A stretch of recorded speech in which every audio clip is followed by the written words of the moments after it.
అందరికీ నమస్కారం అండి. దేవభూమిలో జరుగుతున్న సహస్ర చండీ హోమం ప్రత్యేకతల గురించి మనతో పాటు చెప్పడానికి సుబ్రహ్మణ్య శర్మ గురువుగారు ఉన్నారు. గురువుగారిని అడిగి హోమం యొక్క ప్రత్యేకత అలాగే స్థల పురాణం గురించి తెలుసుకుందాం. నమస్కారం గురువుగారు. కలవు చండీ వినాయకో అని కలియుగంలో చండీ అమ్మవారి యొక్క ఆరాధన అలాగే మహాగణపతి యొక్క ఆరాధన చాలా అత్యంత విశేషము అని మహర్షులు మనకు అనుగ్రహించి చెప్పారు. ప్రకృతంలో దేవభూమి, ఇక్కడ ఒక దేవభూమి అనేటువంటి వ్యవస్థతో మహారాజశ్రీ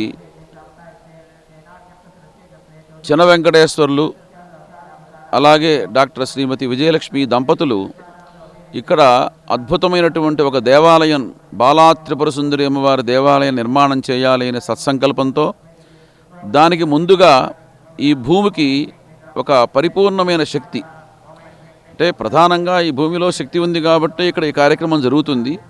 ఇంకా బాగా శక్తి రావాలి అనేటువంటి సదుద్దేశంతో ఇక్కడ సహస్రచండీ మహాయాగం అనే పేరుతో ఒక అద్భుతమైనటువంటి యాగాన్ని సంకల్పించారు.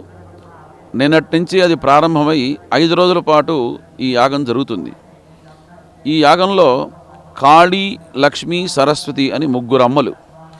ఈ 3 అమ్మలు ఎలా ఆవిర్భవించారు, వారు ఆవిర్భవించి ఈ ప్రపంచానికి ఏ విధమైనటువంటి అనుగ్రహాన్ని వారు ఇచ్చారు అని వారి యొక్క సమగ్రమైనటువంటి చరిత్ర ఏదైతే ఉందో దాన్నే చండీ సప్తశతి 700 శ్లోకాలతో ఉన్నది.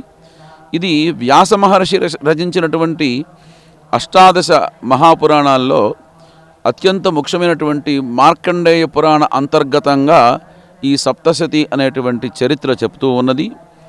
ఈ యొక్క కలియుగంలో ఈ చండీ ఆరాధన అత్యంత విశేషమైనటువంటి శీఘ్రమైనటువంటి ఫలదాయకము అని మనకి ప్రాచీనంగా అనేక మంది చేస్తూ ఉన్నారు.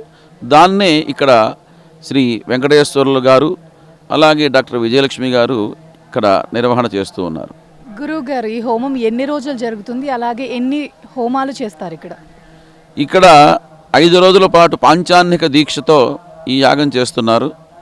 ఈ యాగంతో పాటు గణపతి ఆరాధన అలాగే సుదర్శన హోమము, సుబ్రహ్మణ్య హోమము, దక్షిణామూర్తి హోమము, రుద్రహోమము, ఇట్లా అనేక కార్యక్రమాలన్నీ కూడా దీంట్లోనే పెట్టారు.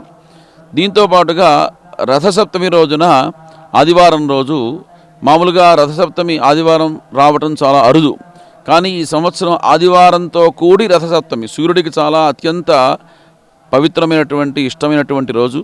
ఆ రోజున సూర్య హోమం, సూర్యయాగం అని కూడా చేస్తున్నారు. ఇంతేకాకుండా ఈ యాగంలో మనకి 1000 మార్లు చండీ పారాయణ చేసి దాంట్లో 10వ వంతు అంటే 100 మార్లు 100 చండీ హోమాలు చేస్తున్నారు.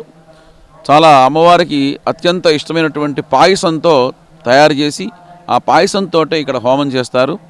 చివరి రోజున ఒక 100 మంది ముత్తైదులు పిలిపించి వాళ్ళందరికీ కూడాను సువాసిని పూజలు అలాగే సౌందర్యలహరి పారాయణం కూడా ఇక్కడ చేయిస్తున్నారు.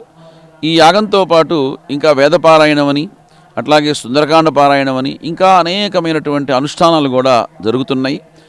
మనం ఈ యాగంలో చెప్పుకోదగ్గ గొప్ప విషయం ఏంటంటే వీరికి ఎవరికి సొంతమైనటువంటి సంకల్పాలు లేవు. మాకు ఆయుష్యం కావాలి, మాకు ఆరోగ్యం కావాలి అని వీళ్ళకి సంకల్పం లేదు. ప్రపంచంలో ఉండేటువంటి సర్వే భవంతు సుఖినః, అందరూ సుఖంగా ఉండాలి, సర్వే సంతు నిరామయాః, అందరూ ఎటువంటి రోగం లేకుండా ఉండాలి, సర్వే భవంతు కళ్యాణం, అందరికీ శుభ పరంపర, కళ్యాణ పరంపర జరగాలి, ఎవరికి ఎటువంటి దుఃఖము కలగకుండా ఉండాలి. ఇదే సంకల్పంతో ఈ యాగం చేస్తున్నారమ్మా. ఆ ఫలితం అందరికీ వస్తుంది అనే విషయంలో ఏమాత్రమూ సంశయం లేదు. ధన్యవాదాలు గురువు గారు. నమస్కారం.